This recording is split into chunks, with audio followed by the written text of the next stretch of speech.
ذکر کیا intelligence based operations کا، اٹس اے ہیوج نمبر. کم و بیش 170 انٹیلیجنس بیسڈ آپریشن IBOs یومیہ کیے جا رہے ہیں مختلف فورسز کی جانب سے، اور یہ ایک بہت بڑی ایفرٹ ہے، کیونکہ انٹیلیجنس بیسڈ آپریشن کا نام سمپل ہوتا ہے مگر اس کے پیچھے ایک آپریشن کے لیے بھی بہت زیادہ ایفرٹ درکار ہوتی ہے، جتنا میں اگر جان سکتی ہوں. لیکن دوسری طرف ہم دیکھتے ہیں تو ٹیررزم کی ویو جو ہے وہ بڑھتی جا رہی ہے. آپ 383 کا آپ نے مجھے ابھی بریف میں فگر دیا شہداء کا، آفیسرز اینڈ جوانز دونوں کا. It's a huge number. تو کیا ہم یہ سمجھیں کہ یہ IBOs بے اثر ہیں، یا ہم جو ایفرٹس کر رہے ہیں ان کا کوئی فائدہ نہیں ہے؟ ابھی ہم نے افغانستان میں بھی ایک اسٹرائک کے حوالے سے دیکھا، we have been targeting TTP hideouts, جو خوارجیوں کو اکراس دا بارڈر بھی ہمیں اگر ٹارگیٹ کرنا پڑ رہا ہے تو ہم کر رہے ہیں. لیکن اس سارے مومنٹم کا اگر میں رزلٹ آپ سے پوچھنا چاہوں تو ٹیررزم کی ویو پاکستان میں آن دا رائز ہے. How you would go about this? دیکھیں، جو دہشت گردی کے خلاف جنگ ہے نا، اس میں ایک چیز بنیادی ہے، اور وہ یہ ہے کہ جو فوج ہے اور قانون نافذ کرنے والے ادارے ہیں، یہ دہشت گرد سے لڑتے ہیں، اور دہشت گردی کے خلاف قوم لڑتی ہے. اور اس نقطے پر تمام طبقات کا اور سیاسی پارٹیوں کا اتفاق ہے. اگر آپ یہ 3 ڈاکومنٹس جو ہیں، نیشنل ایکشن پلان 2014 کا، ریوائز نیشنل ایکشن پلان 2021 کا، اور اب جو عزم استحکام ہے، اگر آپ تینوں کو دیکھیں تو اس میں اس بات کا تعین کیا جا چکا ہے کہ دہشت گردی کا جو ناسور ہے اس کے خلاف پوری قوم نے تمام اداروں کے ساتھ مل کر لڑنا ہے. اور اس کے لیے جو ضروری اور ناگزیر عمل ہیں ان کا اس میں تعین کیا جا چکا ہے کہ یہ کام کریں گے تو دہشت گردی کے ناسور سے ہم لڑ سکیں گے. ان میں سے جو کائنیٹک ایکشنز ہیں وہ کام ہے فوج کا، انٹیلیجنس ایجنسیز کا، قانون نافذ کرنے والے اداروں کا. اس میں نہ تو ہم نے کبھی کوئی شک چھوڑا ہے اور نہ ہی آئندہ کبھی چھوڑیں گے انشاءاللہ.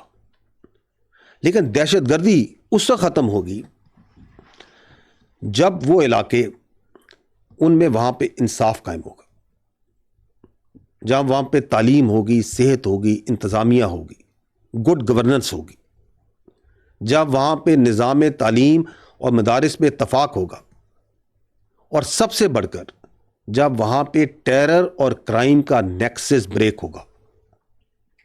یہ ہے وہ تلخ حقیقت جس سے ہم مزید چہرہ نہیں چھپا سکتے کہ جب تک یہ کام نہیں ہوں گے دہشت گردی جاری رہے گی.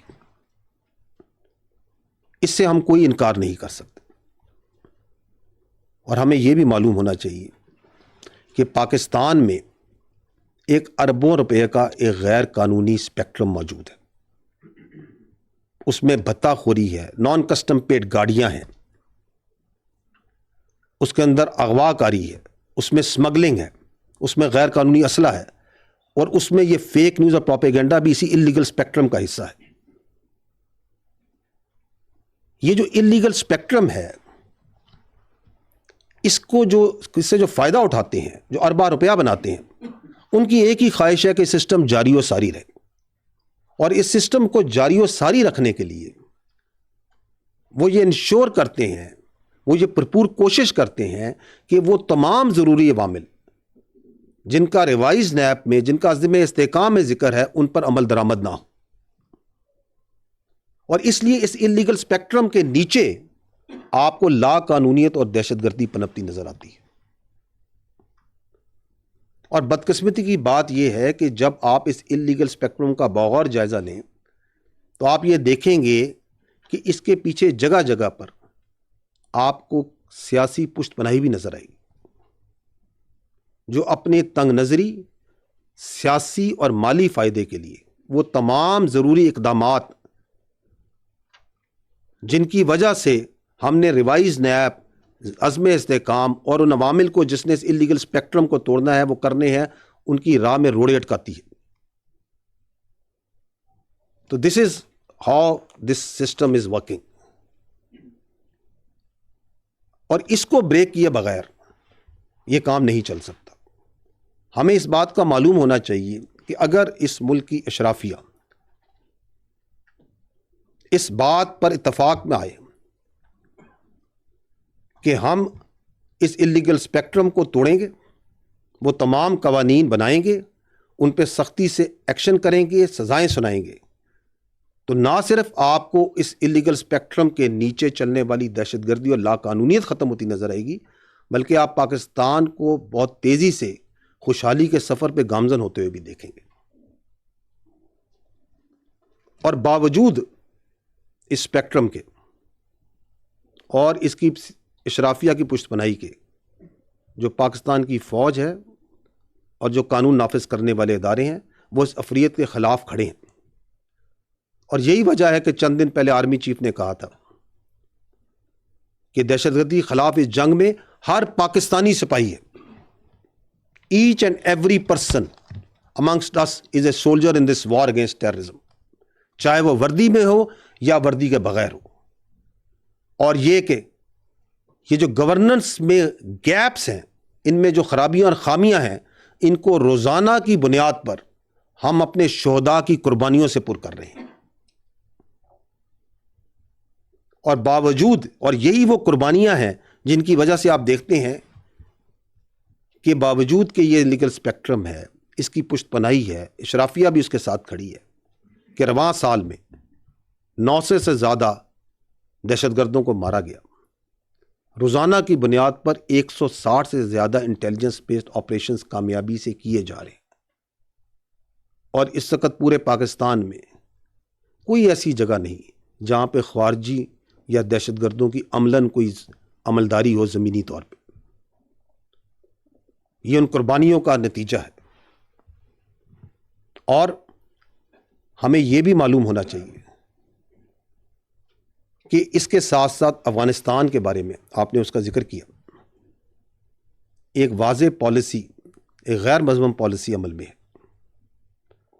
اور وہ یہ ہے، باوجود مفادات کے، اعتراضات کے، کہ پاکستان اور افغانستان جو ہے وہ ہمارا برادر پڑوسی اسلامی ملک ہے، اور ہم اس کی خود مختاری کا مکمل احترام کرتے ہیں، لیکن ہم یہ چاہتے ہیں کہ وہ خارجیوں کو اور دہشت گردوں کو پاکستان پر فوقیت نہ دے۔ آرمی چیف اس بارے میں واضح طور پر کہہ چکے ہیں کہ ایک پاکستانی کی جان اور حفاظت افغانستان پر مقدم ہے۔ اگر فتنہ الخوارج اور دہشت گرد، جن کے ہاتھ پاکستانیوں کے، معصوم پاکستانی شہریوں کے خون سے آلودہ ہیں، اگر ان خون آلود ہاتھوں کو سرحد پار سے تقویت اور مدد ملتی ہے تو دین اسٹیٹس کو از نو مور ایکسیپٹیبل۔ اور یہی وجہ ہے کہ آپ نے یہ دیکھا ہے کہ 8 لاکھ سے زائد غیر قانونی افغانیوں کو واپس بھجوایا جا چکا ہے، باوجود مشکلات کے اور اعتراضات کے۔ 1 ڈاکومنٹ رجیم کا نفاذ سرحد پہ کیا جا چکا ہے، اسمگلنگ میں بھی بتدریج کمی ہو رہی ہے۔ اور اس کے علاوہ ناٹ اونلی کہ یہ جو جغرافائی سرحدیں، جو آپ کی ڈیجیٹل سرحدیں ہیں، ان کو محفوظ بنانے کے لیے بھی جو ٹیکنیکل اور جو لیگل ایکشنز ہیں وہ بتدریج لیے جا رہے ہیں۔ اور جہاں تک بلوچستان کا تعلق ہے، تو بلوچستان میں جو سوشو اکنامک پروجیکٹس ہیں، جو عوام دوست پروجیکٹس ہیں، اگر آپ دیکھیں تو ان کا تناسب باقی صوبوں کے حساب سے آبادی کے لحاظ سے بہت زیادہ ہے۔ اس لیے تاکہ یہ جو مصنوعی جھوٹا بیانیہ بنایا جاتا ہے احساس محرومی کا، اس کو توڑا جائے، اور اس کا پردہ چاک ہو رہا ہے، اور لوگوں کو سمجھ آ رہی ہے کہ یہ جھوٹا بیانیہ کون بنا رہے ہیں اور ان کے پیچھے کون لوگ ہیں۔ اور فتنہ الخوارج کا جو انسانیت، اس کا جو ایجنڈا ہے اور جو گھنونا چہرہ، جس کا انسانیت سے کوئی تعلق نہیں ہے، جس کا دین اسلام سے کوئی تعلق نہیں ہے، وہ بھی سب کے سامنے عیاں ہو چکا ہے۔ تو یہ وہ کامیابیاں ہیں، اور ان میں سب سے بڑی کامیابی وہ یہ ہے کہ ہماری قوم کا، ہمارے عوام کا اور ہماری افواج کا عزم اور حوصلہ بلند ہے۔ دشمن پریشان ہے کہ باوجود تمام سازشوں کے، تمام تدبیروں کے، باوجود دہشت گردوں کے، خودکش بمباروں کے، سیاسی انتشاریوں کے، زہریلے بیانیوں اور پروپیگنڈے کے، یہ ملک درجہ بدرجہ صرف آگے بڑھ رہا ہے۔ اور اس کے لیے ہم سب مل کر سلام پیش کرتے ہیں اپنے شہداء کو, ان کے خاندان والوں کو, اینڈ سب سے بڑھ کر پاکستانی قوم کو, جو اس بات پہ قائم ہے اور اس کا یقین ہے کہ دائمی استحکام میں اور خوشحالی کے سفر میں یقیناً سچائی اور حق کی کامیابی ہوگی. So it's a complex thing. I hope I been able to answer you. جل صاحب, میرا نام اعجاز احمد ہے, میں GNN میں ہوں. پاکستان